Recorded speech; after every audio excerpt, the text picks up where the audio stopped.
2017 marks 30 years since 35 Syracuse students lost their lives in the bombing of the Pan Am 103 flight.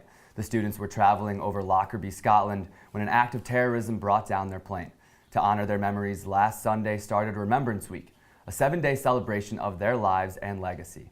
The week included a candlelight vigil, the tying of commemorative ribbons around the university, and honorary tree planting on South Campus. One of the highest awards at the university is the Remembrance Scholarship. 35 SU students receive the scholarship every year. It's awarded to seniors who are picked out for their academics, citizenship, and service to the community. The scholarship is the highest honor someone can receive. And today we are joined by 2 Remembrance Scholarship guys. Thank you so much for being here. Thank you for having us. So what has been the most rewarding aspect of being involved in Remembrance Week?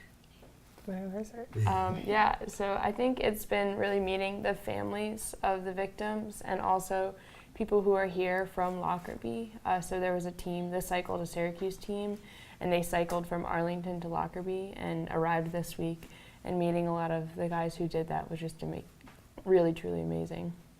Also being able to educate the campus community, we put together events and panels to discuss different things that happened. Jim Kreindler, who is the attorney for the victims' families, he also came to speak at the law school. So being able to use different events to educate the community about traumas of terrorism or the actual event itself has been really awesome. Yeah, and the main way you connect is by having your own person who was on the flight. So can you tell me a little bit about who each of you have and how you relate to them?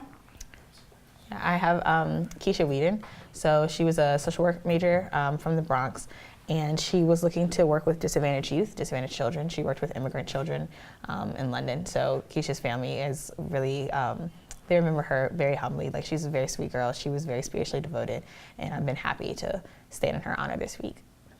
Yeah, and I represent Ann Lindsay Otenasak, but she was known as Lindsay by her family, and she was also a social work major, but she attended Western Maryland College, so she was one of the students who studied through SU's Division of International Programs Abroad. And she was remembered by her family as just an incredibly kind and generous person.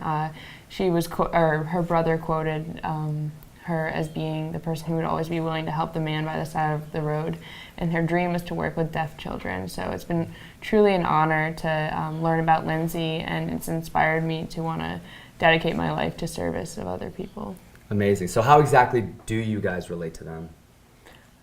I actually am biologically related to Lindsay. Oh, wow. Okay. It's a very distant relation, but she is, on my dad's side, like a cousin of a cousin. So I've had the chance to spend time with her mom and also spend time with people from my family who I haven't really seen in a while. So.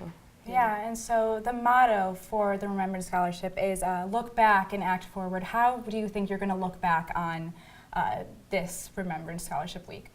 One of the things I highlighted is the fact that Keisha is one of 2 women of color who were on the flight when it fatally crashed, and so the ability to just be a student of color on campus and be active and making sure that campus is representative and comfortable space and inclusive space for all of us is something that I definitely know Keisha and Pamela were championing, and something that I hope to continue to champion as well. Well, thank you so much for being here. Thank you for having me.